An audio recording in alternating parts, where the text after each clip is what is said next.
Welcome back to another episode of 2DI. The astute viewers would have already have noticed that JR is not with me.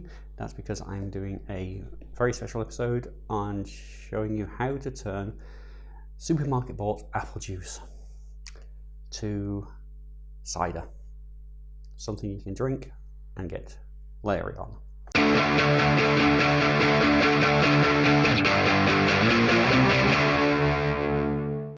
So what we have is our main ingredient here. This is apple juice. Now you have to make sure it's 100% apple juice and not a cordial. If it's 100% and it's a concentrate, that's still fine as long as it's already been watered down, so it's ready to drink. Then we need the other ingredient, which is some yeast. This is a turbo yeast. You can use any yeast, even bread making yeast will do fine, because our cider is only going to be around about 6%. A normal baking yeast will go up to 8% alcohol, no problem. So you can get that in the supermarket just as easy as you can get, easier than you can get this stuff. I'm using this because this is what I have on hand. Normal apple juice will make on its own alcohol between 4–4.5%, depending on the sugar content of the apple juice, and also the final gravity once the yeast has done its magic. So this is my basic brewing setup. I have a 10-litre container here. I have a small flask so I can take a sample and measure the gravity with hydrometer for checking the gravity or the amount of sugar that is actually in the juice. And then here I have a pre-prepared jug of sugar water. So this is just basically a kilo of sugar dissolved in some water. So yeah, this is about 1.2 litres of sugar water. So we can use this to boost the gravity, because I want it to be a bit stronger than 4 to 4.5%. I want it to come out around about 6–6.5%, so it's got a bit of bite to it.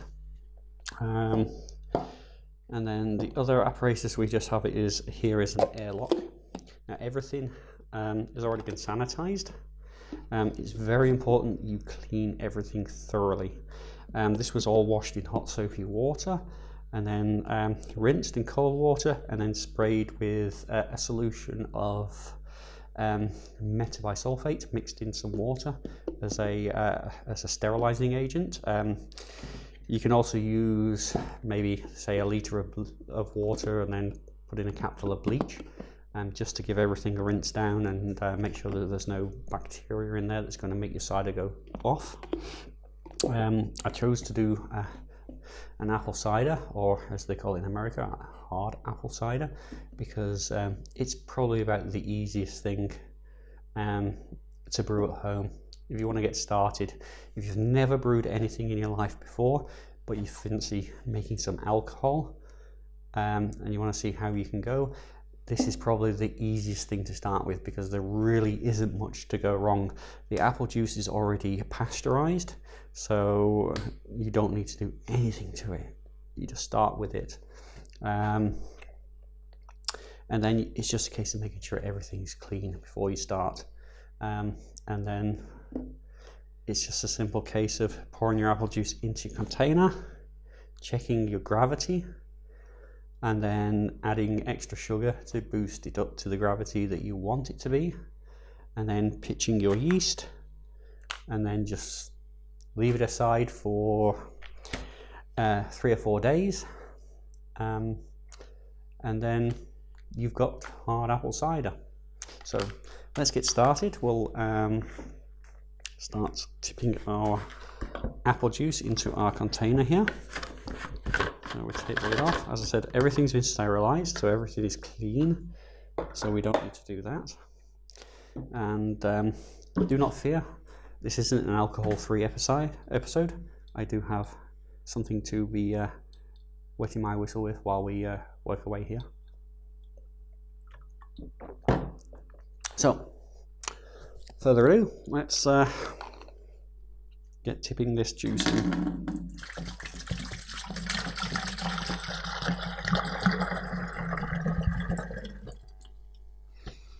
You should tip it in quite vigorously, because what we want to do is we want to get some oxygen in there as well, because the first thing that the yeast is going to need is a little bit of oxygen to get itself going. So don't worry about it frothing up.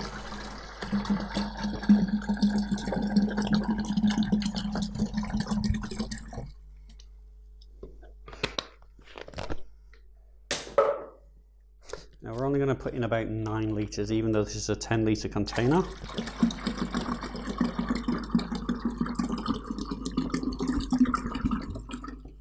Because we do need a little bit of headroom to put in our sugar water, but also cider has a tendency to froth a bit when it's while it's fermenting, so you may find that it starts coming out of your airlock.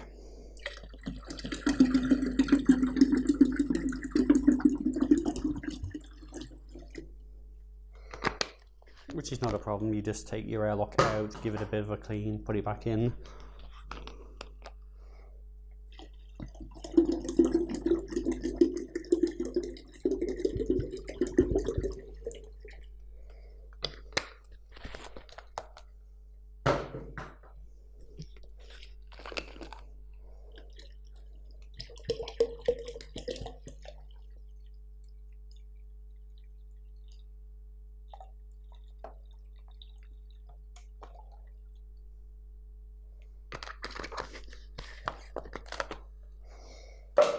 Okay, so we got all our apple juice in there.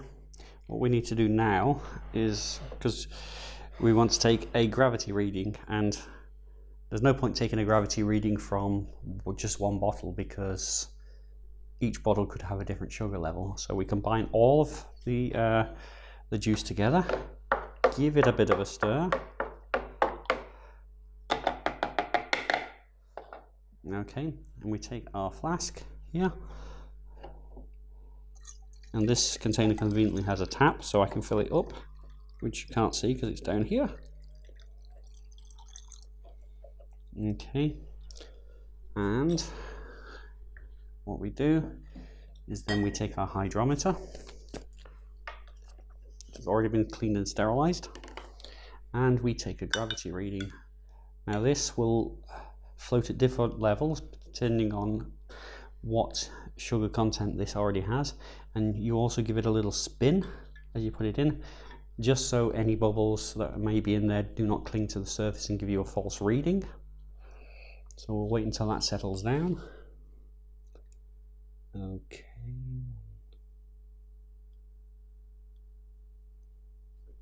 So this is giving me a reading of about 145, which is about right for apple juice. So that would give you an alcohol content of about 4 to 4.5%. But we want it stronger than that.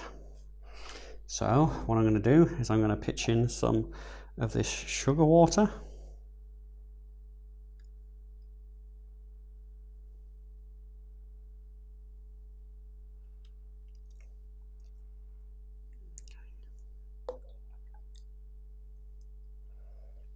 And give it a stir, just to make sure it's all mixed up. What I'm aiming for is a gravity reading of about 1.6. That will give me an alcohol content in the range of 7% plus. Okay, so we'll draw off another test sample and see what it gives us then.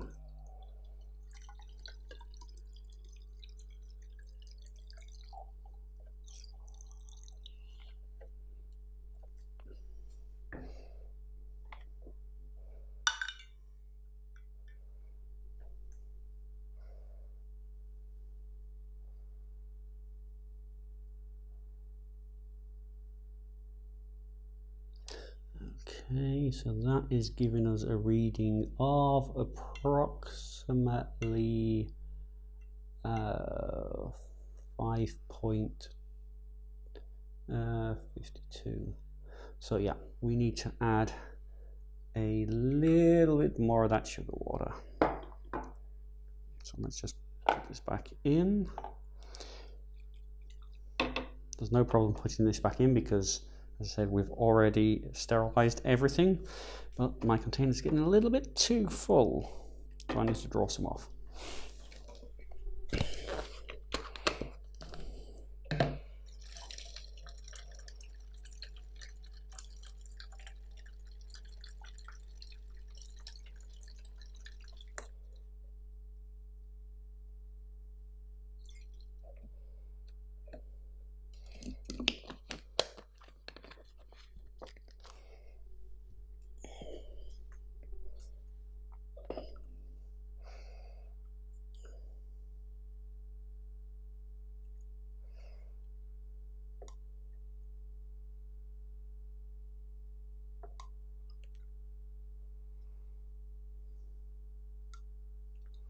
Okay, so that's another 400 milliliters of our sugar water. Give it a really, really good stir, get it all mixed in.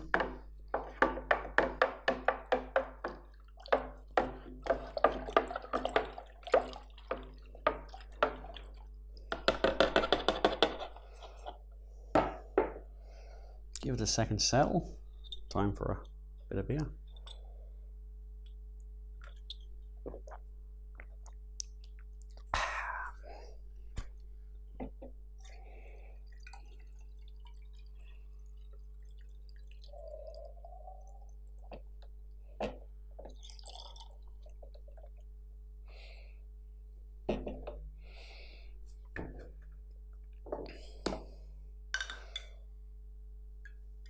Give it a spin.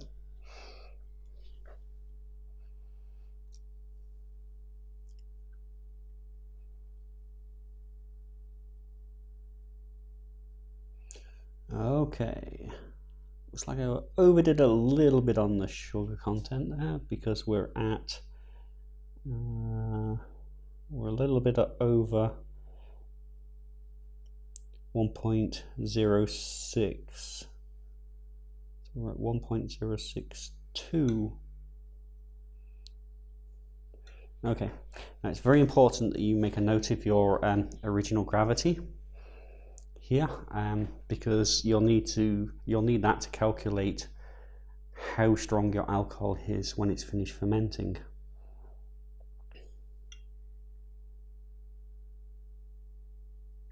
So actually this is 1.064.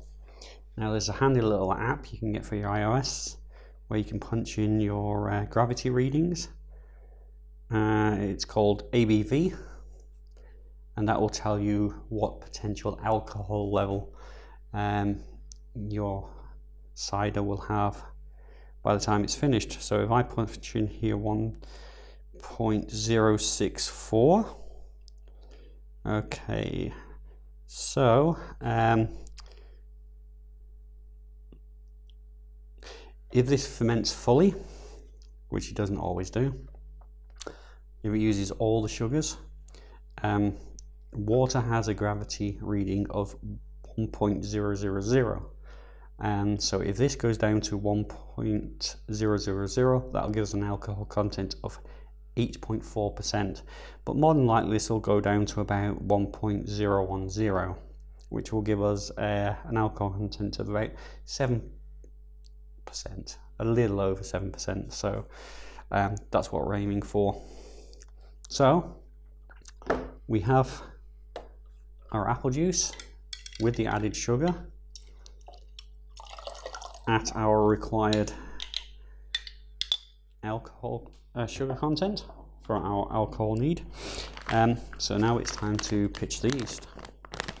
Now this is turbo yeast, so this works really, really fast. If you wanted to make something stronger, like I usually make a rice wine, which comes out around about 20%, so it's more of a fortified wine, then this would be the yeast to use, because this goes up to about 20% in alcohol before the yeast dies. Normal baking yeast, which you can use for this, will go up to about 8% before it dies. So that's probably a cheaper and better option to use. And what we'll do is we'll just put in a couple of heaped teaspoons. We just sprinkle it liberally over the surface.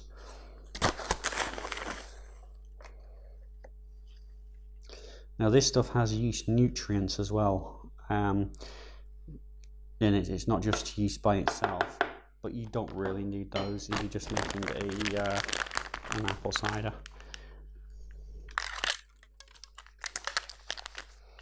So that's our yeast in. Time to put our lid on.